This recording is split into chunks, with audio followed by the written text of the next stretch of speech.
सांसद संजय राउत ने अपनी मां के नाम पर एक भावुक पत्र लिखा है। इस पत्र में उन्होंने लिखा है, मां अपना ध्यान रखना, मैं जल्दी वापस आऊंगा। जब तक ना आ जाऊं तब तक उद्धव और असंख्य शिव सैनिक तुम्हारे बेटे हैं। जैसे तुम मेरी मां है वैसे शिवसेना हम सब की मां है। मां के साथ बेईमानी करने का मुझ पर दबाव था। सरकार के खिलाफ मत बोलो, महंगा पड़ेगा। ये धमकी दी गई थी। ऐसी धमकियों की मैं परवाह नहीं करता। इसी एक वजह से मैं आज तुमसे दूर हूँ। ये पत्र संजय राउत ने न्यायिक हिरासत में जाने से पहले कोर्ट के बाहर बैठकर अपनी मां को लिखा है, जो अब सामने आया है। पिछले 2 महीने से मां से भेंट न होने की कसक इस पत्र में दिखाई देती है। संजय राउत ने लिखा, कई साल हुए खत लिखने का मौका नहीं मिला। रोज सामना के लिए संपादकीय लिखता था, स्तंभ लिखता था, दौरे पर होता था तो रोज सुबह शाम फोन पर बातें हो जाया करती थी, इसलिए पत्र लिखने की बारी नहीं आई। अब ये पत्र लिखने का अवसर केंद्र सरकार ने दिया है। अभी भी मेरी ईडी कस्टडी खत्म नहीं हुई है। जुडिशियल कस्टडी में जाने से पहले तुम्हें कोर्ट के बाहर से पत्र लिख रहा हूँ। तुम्हें पत्र लिखने का मौका कई सालों बाद आया है। आगे संजय राउत ने लिखा है, रविवार को जब ईडी के अधिकारी घर में घुसे तब तुम माननीय बाला साहब ठाकरे के फोटो के नीचे बैठी थी।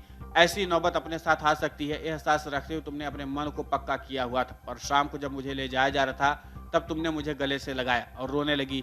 बाहर असंख्य शिव सैनिक नारे लगा रहे थे। ठीक उस वक्त तुम्हारी अंतर्नाद मेरे कलेजे में बिंध गई।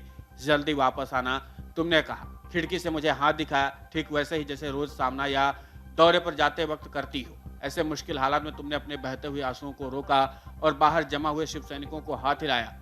मुझे लेकर जाने वाली गाड़ी बाहर जाने तक तुम्हारे हाथ ऊपर ही उठे हुए थे। आगे संजय राउत ने लिखा है, मैं जल्द ही वापस आऊंगा। महाराष्ट्र देश की आत्मा को कोई ऐसे आसानी से नहीं मार सकता। देश के लड़ने वाले हजारों सैनिकों महीनों घर नहीं आ पाते, कुछ तो कभी भी नहीं आ पाते। शिवसेना महाराष्ट्र के दुश्मनों के आगे नहीं झुकेगी। अन्याय के खिलाफ मैं संघर्ष करूंगा, इसलिए मुझे तुमसे दूर जाना पड़ा। शिवसेना को बचाओ ये कहने वाली तुम ही थी ना। ये लोग क्यों अलग हुए, इन्हें किस चीज की कमी थी, ये सारे सवाल तुम ही पूछा करती थी ना। शिवसेना को बचाने के लिए, टिकाने के लिए लड़ना पड़ेगा। हर बार वीर शिवाजी जन्म लें, लेकिन पड़ोस के घर में क्यों? ऐसा क्यों हो?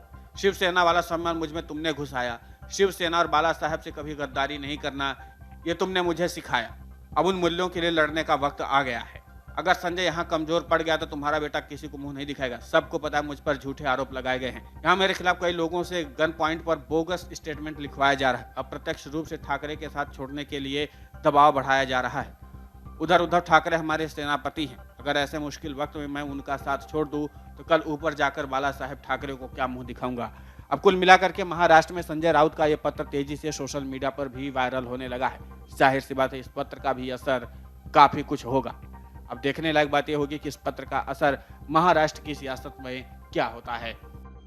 Video desk अमर-उजाला.com। डाउनलोड करें अमर उजाला ऐप और पाएं खबरें लगातार। अगर आप ये वीडियो YouTube पर देख रहे हैं तो हमारे चैनल को सब्सक्राइब करें और बेल आइकन को दबाना ना भूलें। अगर आप Facebook पर ये वीडियो देख रहे हैं तो हमारे पेज को लाइक करें।